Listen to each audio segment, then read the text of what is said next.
নমস্কার, রকমারি রান্নাবান্নায় আপনাদের সবাইকে আবারও অনেক অনেক স্বাগত। আজ আমি আপনাদের সঙ্গে একটা চাটনির রেসিপি শেয়ার করব। যা গরম পড়েছে তাতে অন্যান্য খাবারের থেকে চাটনিটা খেতে কিন্তু বেশি ভালো লাগছে। সেই জন্য আমি ঘন ঘন আপনাদের সঙ্গে চাটনির রেসিপি শেয়ার করছি। আর যে চাটনির রেসিপিটা আমি শেয়ার করব সেটার জন্য আম আর টমেটো দুটোই আমার লাগবে। তো চলুন বন্ধুরা, দেখে নেওয়া যাক কীভাবে আমি এই চাটনিটা বানাই। চাটনিটা বানানোর জন্য প্রথমেই আমি এখানে নিয়ে নিয়েছি কাঁচা আম আর টমেটো। এখানে আমি 3টে বড় সাইজের কাঁচা আম ভালো করে খোসা ছাড়িয়ে ছোট ছোট টুকরো করে কেটে নিয়েছি।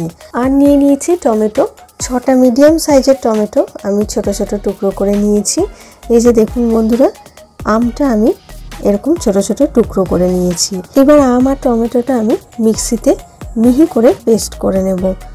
আম আর টমেটোটা পেস্ট করার সময় আমি কিন্তু একটুও জল ব্যবহার করব না। মিক্সিং কন্টেনারের মধ্যে আমি ছোট ছোট টুকরো করে কেটে রাখা আমটা দিয়ে দিলাম। এবার আমি পেস্ট করে নেব। আমটা আমি পেস্ট করে নিয়েছি, এবার একটা বোলের মধ্যে ঢেলে নিচ্ছি।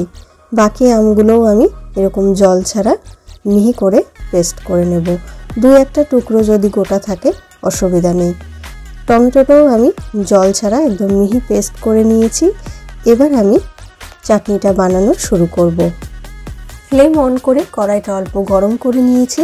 এবার কড়াইয়ের মধ্যে আমি দিয়ে দিলাম 1 টেবিল চামচ পরিমাণ সর্ষের তেল। তেলটা খুব ভালো করে গরম করে নিয়েছি। এবার তেলের মধ্যে ফোড়নে দিয়ে দিলাম 1/2 চা চামচ পরিমাণ 5 ফোড়ন আর একটা শুকনো লঙ্কা। আর সেই সঙ্গে এখানে আমি অ্যাড করে দিলাম সামান্য পরিমাণে হলুদ গুঁড়ো। ফোড়নটা আমি লো ফ্লেমে 15 সেকেন্ড মতো ফ্রাই করে নিয়েছি। এবার এখানে আমি অ্যাড করে দিচ্ছি আগে থেকে বেটে রাখা টমেটো আর আমটা। বাটির গায়ে অনেকটা লেগে আছে, সেজন্য বাটিটা ধুয়ে আমি অল্প একটু জল অ্যাড করে দিলাম এখানে। আর কিন্তু আমি এক্সট্রা জল এখানে অ্যাড করব না। এবার খুন্তি দিয়ে নেড়ে নিয়ে সমস্ত কিছু একসঙ্গে ভালো করে মিশিয়ে নিচ্ছি। এই চাটনিটার জন্য টমেটোর থেকে আমের পরিমাণটা কিন্তু একটু বেশি লাগবে। দুটো কিন্তু সম পরিমাণে দিলে হবে না, 60-40 করতে হবে। আমের পরিমাণটা 60% রাখতে হবে আর টমেটোর পরিমাণটা 40% রাখতে হবে। তাহলেই কিন্তু চাটনিটার স্বাদ সব থেকে বেশি ভালো আসবে। এখানে আমি অ্যাড করে দিলাম স্বাদ অনুযায়ী লবণ। খুন্তি দিয়ে ভালো করে নেড়ে নিয়ে লবণটা সব কিছুর সঙ্গে মিশিয়ে নিয়েছি। এবার আমি ফ্লেমটা লোতে করে দিলাম। লো ফ্লেমে ঢাকা দিয়ে আমি 2 থেকে 3 মিনিট হতে দেব। 3 মিনিট হয়ে গেছে। এবার আমি ঢাকা খুলে দিলাম। দেখুন বন্ধুরা, কালারটা অনেকটা চেঞ্জ হয়ে এসেছে আর আম আর টমেটোর কাঁচা গন্ধটাও কিন্তু চলে গেছে। এবার আমি এখানে অ্যাড করে দেব পরিমাণ মতো চিনি। আমি এখানে যে আমটা দিয়ে চাটনিটা বানাচ্ছি, আমি কাঁচা একটু খেয়ে দেখেছিলাম, আমটা প্রচণ্ড টক, সেই জন্য আমি চিনির পরিমাণটা একটু বেশি দিলাম। আমি পুরো 1 কাপ চিনি এখানে অ্যাড করলাম। আপনারা যে আম বা যে টমেটোটা দিয়ে চাটনিটা বানাবেন সেটার টকের পরিমাণ অনুযায়ী আপনারা চিনিটা অ্যাড করবেন। দেখুন বন্ধুরা, চিনিটা দেওয়ার সঙ্গে সঙ্গেই কালারটা চেঞ্জ হতে শুরু করে দিয়েছে। আর চিনি দেওয়ার পর যত ফোটানো হবে কালারটা কিন্তু খুব সুন্দর আসবে। এই চাটনিটার পুরো প্রসেসটাই কিন্তু ফ্লেমটা লো টু মিডিয়ামে রেখে করতে হবে, না হলে কড়ার গায়ে চাটনিটা লেগে যাবে। দেখুন বন্ধুরা, এক্সট্রা জলটা প্রায় পুরোটাই ড্রাই হয়ে গেছে। এবার আমি এখানে অ্যাড করে দেব কাজু আর কিশমিশ। কাজুটা আমি একটু আধ ভাঙা করে রেখেছিলাম আর কিশমিশটা আগে থেকে ভালো করে ধুয়ে নিয়েছি, সেটা এখানে অ্যাড করে দিলাম। আবারও আমি খুন্তি দিয়ে 2-1 বার নেড়ে সব কিছু একসঙ্গে মিশিয়ে নেব।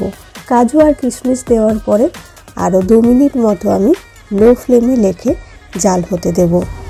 এই চাটনিটা বানাতে একটু সময় বেশি লাগে, তবে খেতে হয় অপূর্ব সুন্দর।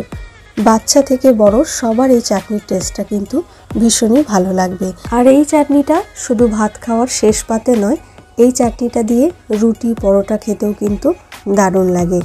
এই চাটনিটা আপনারা 15 দিন থেকে 1 মাস পর্যন্ত স্টোর করে রাখতে পারেন। চাটনিটা আমার পুরো রেডি হয়ে গেছে। কাজু কিশমিশ অ্যাড করার পর আরও 2 মিনিট মতো আমি লো ফ্লেমে ফুটিয়ে নিয়েছি। এবার এখানে আমি অ্যাড করে দিলাম আধ ভাঙা এলাচ, 2টো ছোটো এলাচ অ্যাড করলাম আমি এখানে। এবার আমি ফ্লেম অফ করে চাটনিটা ভালো করে ঠান্ডা করে নিয়ে তারপরে সার্ভ করব। রেডি হয়ে গেল আমার আজকের রেসিপি আম টমেটো চাটনি।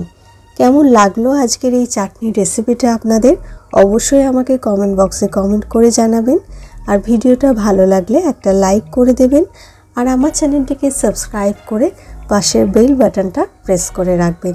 তাহলে আমি যখনই আমার চ্যানেলে কোনো নতুন ভিডিও আপলোড করব আপনাদের কাছে খুব তাড়াতাড়ি নোটিফিকেশান পৌঁছে যাবে। ফিরে আসবো আবার একটা নতুন রেসিপির ভিডিও নিয়ে। আপনারা ভালো থাকবেন, সুস্থ থাকবেন। নমস্কার।